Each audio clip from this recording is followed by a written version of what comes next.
학원원 사실 영업방해 악성 리뷰 문제가 있다면 관계자들은 요즘에는 온라인 광고를 기반으로 하지 않으면 나의 브랜드를 홍보하고 그것에 대한 수익을 최대치로 끌어올리기가 힘든 시기라고 전했습니다. 아무래도 SNS를 사용하는 이들이 많아지고 있고 그 외에도 우리의 모든 생활이 인터넷을 기반으로 돌아간다고 보아도 과언이 아닌 상황이 되었기 때문에 이러한 현상이 발생하는 것이라고 이야기했죠. 그러나 온라인 광고라는 것이 무조건 좋은 일만 가득한 것은 아니라고 조언하였습니다. 나 홀로 광고를 하는 것이 아니기도 하고 공정업계에서 살아남기 위해 너나 할 것 없이 광고 시장으로 뛰어들고 있는 시점이다 보니 그 사이에서 잘못된 경쟁 심리가 발생하기도 한다고 지적하였습니다. 전문가들은 실제로도 동종업자가 경쟁업체를 대상으로 하여 악의적인 글을 유포하여 문제를 일으키는 등 학원원 사실 영업방해로 인해 어려운 상황에 놓이게 되는 사람들이 많다고 강조하였죠.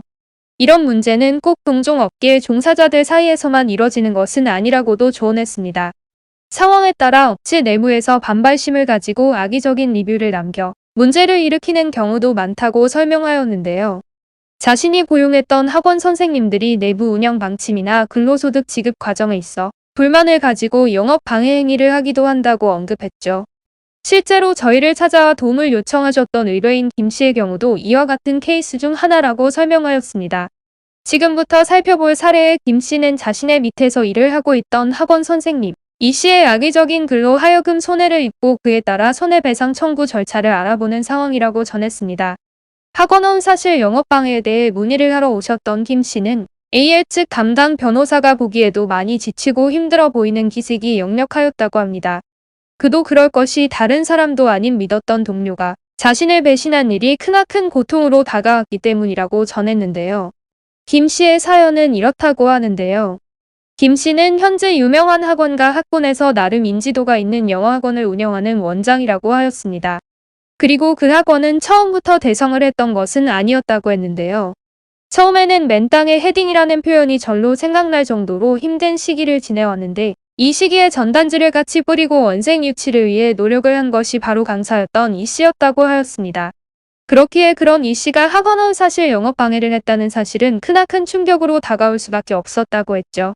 두 사람은 서류상 고용주와 직원의 관계이긴 했지만 이 씨는 김 씨 학원의 원년 멤버나 다름없었을 뿐더러 사실상 김 씨에게 있어서는 동업자나 다름없는 사람이었다고 하였습니다. 의뢰인은 신뢰하던 이 씨의 말이라면 다 맞다고 생각을 했고 이 씨가 학원 프로모션 제의 등을 하면 그것을 꼼꼼하게 따져보지 않고 밀어줄 정도로 신뢰 관계가 두터운 사이였다고 전했는데요. 그런데 어느 날부터 학원의 원생이 점점 떨어지기 시작하였고 김 씨는 그 부분에 대해 혹시 새로운 학원이 생기지는 않았는지 주변에서 다른 문제는 없는지 등 이 씨에게 확인을 해보라고 요청하였다고 합니다. 이에 대하여 이 씨는 다른 이상은 없고 아무래도 경기가 불황이다 보니 학부모도 여유가 있지 않아 발생하게 된 문제 같다고 이야기했다는데요. 그 사실을 그저 고지곳대로 받아들인 김 씨는 자신이 따로 알아볼 생각을 하지 않고 그냥 모든 일을 이 씨에게 맡겼다고 하였죠. 그렇게 3개월 동안 처음 원생에서 3분의 1이 빠지더니 이후부터는 반 이상의 학생들이 빠져나가게 된 상황에 놓이게 되었다고 하는데요. 경기 불황은 김 씨가 어떻게 할 수 있는 일이 아니었기에 그저 이 상황이 나아지기만을 기다렸다고 합니다. 그런데 어느 날 김 씨는 학부모 최 씨로부터 이상한 소리를 듣게 되었는데 그 내용은 바로 이 씨가 다른 학원으로 컨택을 해온다는 소식이었다고 합니다. 심지어 학원을 옮기면 원생 입장에서 챙겨가게 되는 혜택이 더 많았다고 하는데요. 이 점을 이상하게 생각한 최 씨는 지인을 통해 알던 사이였던 김 씨에게 이 부분에 대해서 알려주게 된 것이라고 하였죠. 이 상황을 토대로 김 씨는 이 씨가 자신의 원생을 다른 학원으로 빼돌리고 있다는 사실을 알게 되었다고 합니다. 그리고 충격은 여기서 끝나지 않았다고 하는데요. 알고 보니 이 씨가 그 학원으로부터 스카우트 제의를 받은 상황이었고 이직까지 서로 합의하여 마무리가 된 상황이었다고 하죠. 더불어 옮겨주었던 학생 수에 따라 따로 리베이트도 챙겨받은 정황이 확인되면서 김 씨의 분노는 걷잡을 수 없이 커지게 되었다고 전하였습니다. 이에 김 씨는 이 씨를 고소하고자 저희를 찾게 되었다고 이야기를 하셨습니다. 본 사안으로 학원원 사실 영업방해에 대한 고소 대리를 담당하면서 A의 측 변호사는 또 다른 충격적인 사실을 하나 알게 되었다고 전했는데요. 바로 이 씨가 악의적인 리뷰를 학부모들에게 보냈다는 것이라고 했죠. 갈팡질팡하는 학부모들에게 김 씨가 청소년과의 부적절한 관계, 즉 조건 만남을 해온 경험들이 있고 자신은 가까이에서 함께하는 사람이기에 이 사실을 모두 알고 있으며 그런 자가 운영하는 학원에 아이들이 있는 것은 참으로 잘못된 일이라 생각했기에 이직을 준비하며 제의하는 것이라고 이야기했다는 것인데요.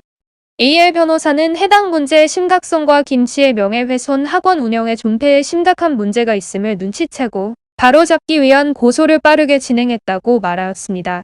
법무법인 AL은 권리구제를 위하여 명예훼손 형사 고소는 물론이고 영업방해에 대한 악의적인 리뷰 문자 및 게시글 삭제 그리고 손해배상에 대한 민사소송을 처리하였습니다. 길고 긴 싸움이 될 것 같았지만 변호인이 준비한 입증 자료에 이 씨가 반박할 길은 없었고 결국 진행 중간에 조정 요청이 들어왔다고 합니다. 이에 변호인은 의뢰과의 협의 끝에 손해배상 청구 금액은 물론이고 다시는 이런 일이 없을 것을 약속받고 혹시라도 이를 위반하게 될 경우를 대비하여 간접 강제 등의 장치를 마련하는 것을 조건으로 하여 성공적으로 조정 절차를 마무리했다고 전했습니다. 법조인은 학원은 사실 영업방해는 한 사람의 수익에 대한 문제이기도 하지만 앞으로의 인생에 대한 문제도 무시하지 못한다고 조언하였습니다. 말로 소문이 나는 것은 걷잡을 수 없이 큰 파장을 일으키는 기반이 되는데 이것이 온라인상에 게시가 된다면 더욱 심각해지는 일이라고 강조하였죠. 법무법인 AL에서는 이와 같은 위기에 놓인 분들의 권리구제를 위하여 발로 뛰고 있으니 언제든지 도움을 요청하시길 바랍니다.